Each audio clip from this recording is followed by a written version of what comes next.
I'll have to excuse myself for the reasons that we think I didn't want to miss us.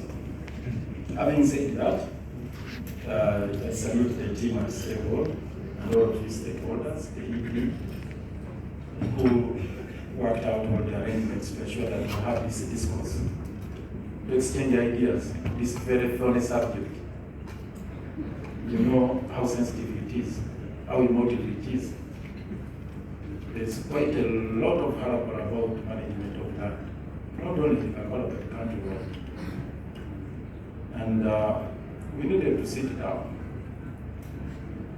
and have a reality check first and foremost. And that's what I expected here. A few sessions have recently thrived here. More or less, it was lamentations about what is happening. That's how I summed it up. Saying, what are you people doing? You people appealing to different sectors, including agriculture of veterans, that please. The immediate previous speaker here, we heard what she was saying. Quite ambivalent on some of those very sensitive issues. For example, why are you so cagey on issues of freehold in the Kampala? Why should one hold freehold property? Not the original one. They need to be quoted right. There are those who are provided for in Article 237. Those land tenure systems, mile, leasehold, freehold, customary, and whatnot. Those original ones which are known. Without proclamation, constitutional proclamation that the land belongs to the people of Uganda, to the citizens. But creating freehold out of public land. That's an absurdity. To public land? So this is where I want to focus my attention, not only on that aspect, but wherein lies the problem with management of land. There is a very big problem of this. We will recognize there is a very big problem, but wherein lies the problem. Yes, all these policy issues, all these legalese, everything I are given.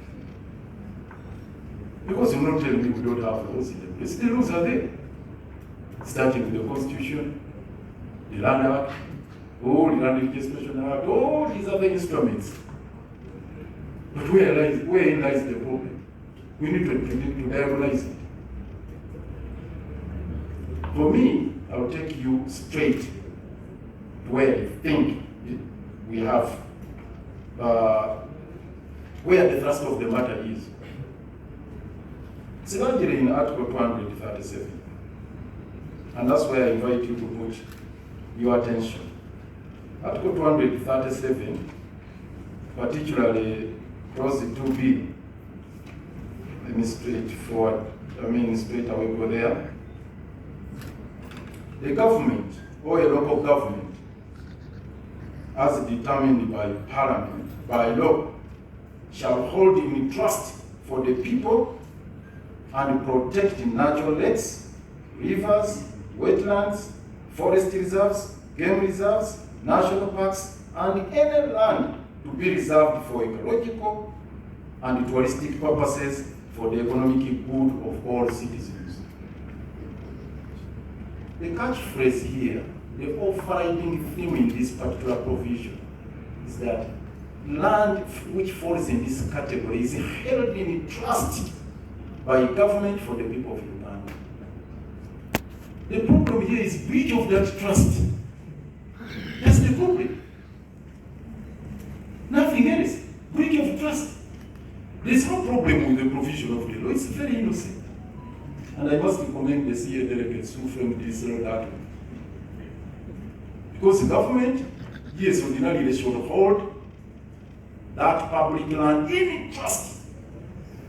Now the challenge we have, the trustee becomes a landlord. That's an absurdity. I hear people talking of KCC land. KCC does not own land. And that has affected the mindset.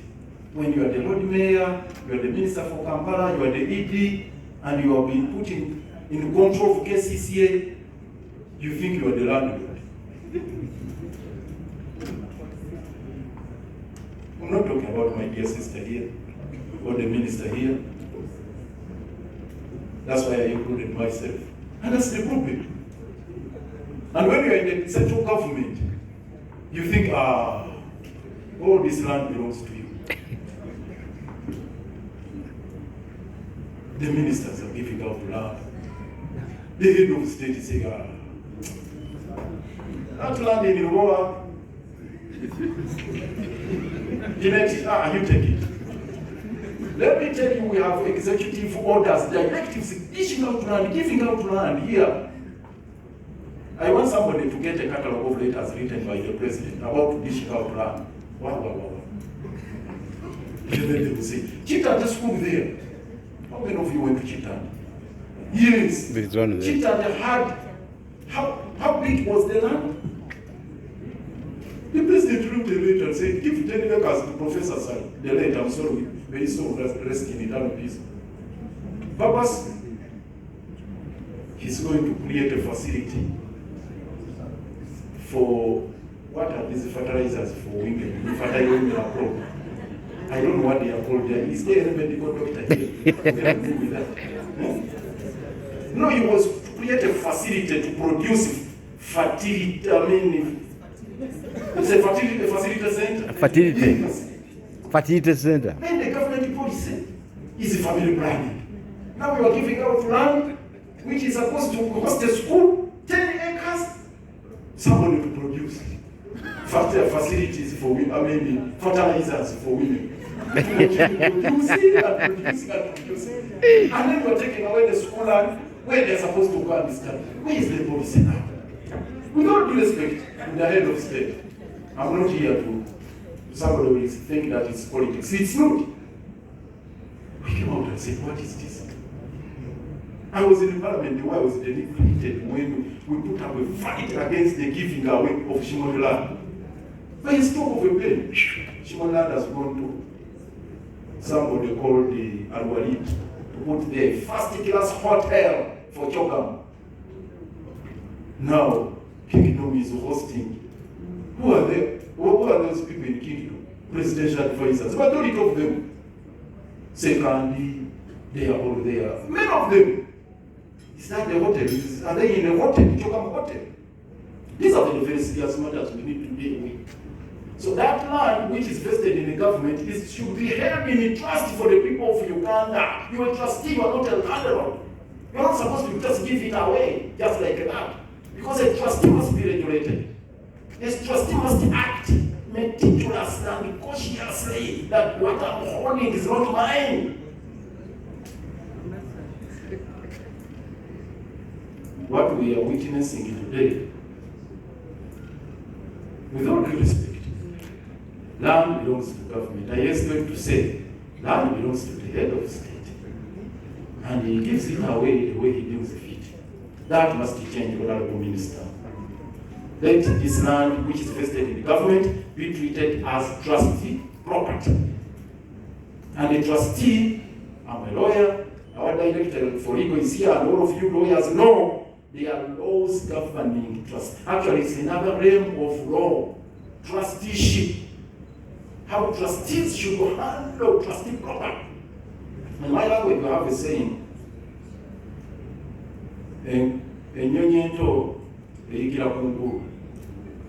now even these small ones who are entrusted with the small land, they are also demigods of sorts somewhere. That's how they dish out land in wetlands and whatnot. We shall keep coming to the focal air conditioned rooms here, we lament, unless we deal with this problem. The people who are dishing out land are not foreigners. They didn't come from very far. They are Ugandans. And they are supposed to hold it in the trust. So we need to deal with that issue. Related to that, Article 240, my dear sister who was here talked about Uganda Land Commission. I have intended to extensively deal with this issue. Article 238, together with Article 239 of the Constitution, they created the Uganda Land Commission.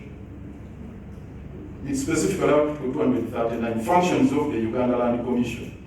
The Uganda Land Commission shall hold and manage any land in Uganda vested in or acquired by the government of Uganda in accordance with the provisions of this constitution, and shall have such other functions as may be prescribed by Parliament. The mandate is hold and manage. Uganda Land Commission shall hold and manage. But there is no one to allocate. I will come to the Kampala District Land Board and District Land Boards. For them, there is a provision to hold and allocate. But for Uganda Land Commission, there is no one allocate. Hold and manage. The spirit of this law is that government can compulsorily acquire land for a common good. Government is vested with the trust property. Those are wetlands, those for ecological purposes, and all these other facilities. Government can hold the land for purposes of building schools, hospitals, roads, and whatnot. That land is vested in Uganda Land Commission as a body corporate. But where do they get the powers to allocate land, to give out leases? As we are seated here, I'm sorry if they are members of Uganda Land Commission. You'll be given an opportunity to explain where do they have the powers to allocate land, to give out leases. Now, they even National Forest Authority, you are here. NEMA, you are here, I'm sure. How can someone allocate land? Forest land. Forest land, you allocate it. Somebody was asking me, there is some forest reserve along Masaka Road. You know NFA, they put those signposts. NFA. I had somebody I was traveling with in my vehicle. We were going to our ancestral home in Masaka. And this person told me, I said, isn't this a contradiction? These people from NFA are supposed to protect forest reserves. But even the forest supply account, they have put the word in far. Far. And they don't listen. The forest is crying out in far. NFA.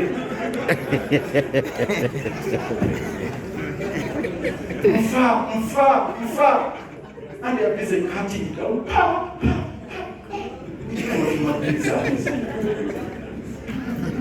They give leases to people to plant. How can you get a lease to plant a forest? And then you plant eucalyptus trees. And then you come and harvest the forest. Can you imagine this forest are being harvested? Let us not lament here. Let us not say, let anybody say what? Well, we are just deceiving ourselves. We know the problem. Uganda Land Commission releases stop. You do not have powers to allocate public land. To create even a single list to become a landlord. No, not at all. You don't have those powers. Now we are giving out leases everywhere. And in Kampala here we have a very big problem. With the school land, for example. Most of the school land is invested in Uganda Land Commission. And we are struggling and say, oh, probably it comes to KCC and it is invested in us. So you just sit here in KCC, the lease is created with the school land. Uganda Land Commission has created it. The other day was with some people from quite a number of schools, Chitante, wherever, Nakasero, they are applying out to their playground, everywhere. Only Kampala, they want to put a golf course. Can you imagine a golf course in the only Kampala playground? That they are going, what is this madness? A golf course. You've seen that perimeter wall created along Old Kampala. Now, they are tinkering around with something to create a golf course there. I told them, I don't know, I don't play golf. I don't know what even this stick, what it's called, even the ball. So when you get it from me, excuse me when I call it a stick or a ball. You get the stick there to the Kampala and hit it. Just one power like this, it will go out to back with wherever.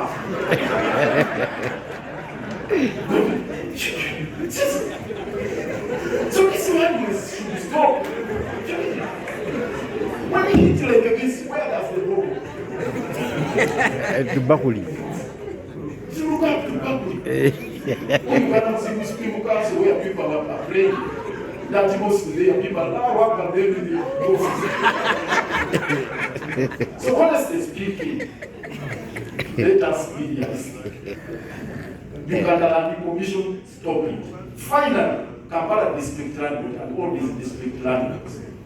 Our dear sister here was reading the provision, Article 241, functions of district land boards, to hold and allocate land in the districts, to hold and allocate land in a district which is not owned by any person or authority. I've always wondered and asked myself, which land is not owned by anybody or authority?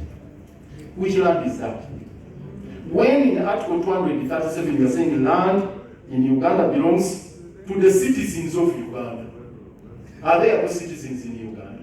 Land belongs to the citizens of Uganda under the following land tenure systems. It is either customary, freehold, mile, leasehold, and so on. Bona fide occupant, lawful occupant, what. Okay, there are those different multiple tenure systems. But now, which is that land? You'll ask me as a appointee and technical council to vet members of the district land board.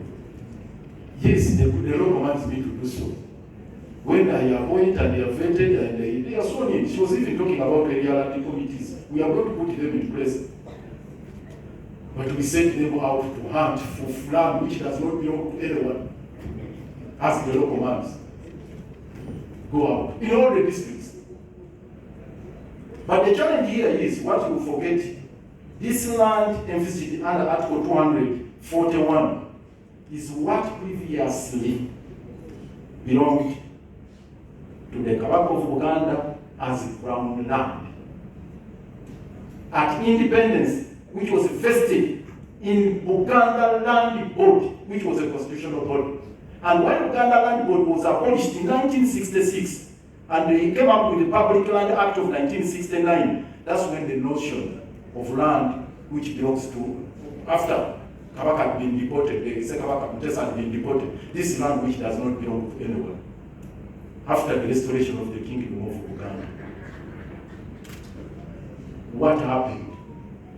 This is one of the lands, this is one of the pieces of land that was supposed to be repossessed or returned to the Uganda government following negotiations. Forget about the official estate, the minor estate, and what not. This is the land which was supposed to be, which was supposed to revert to the Uganda government.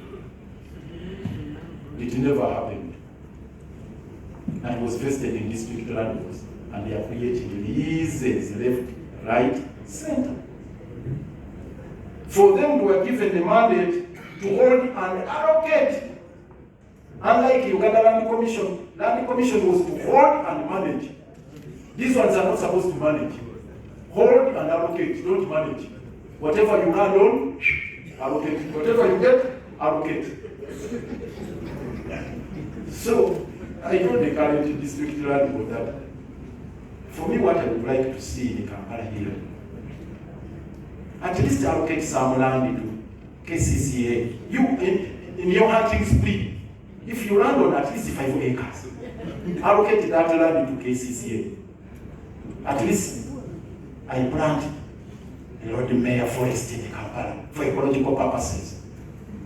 That is the assignment I gave them. Up to now, they are telling me they are hunting.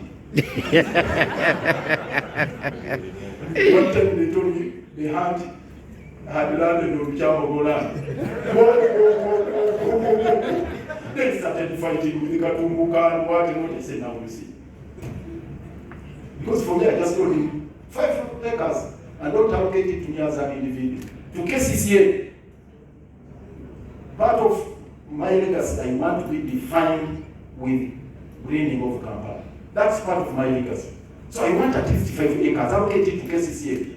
I reach out to all the stakeholders, Uganda government, lottery, all these other key agencies involved in climate change action plans and of course greening.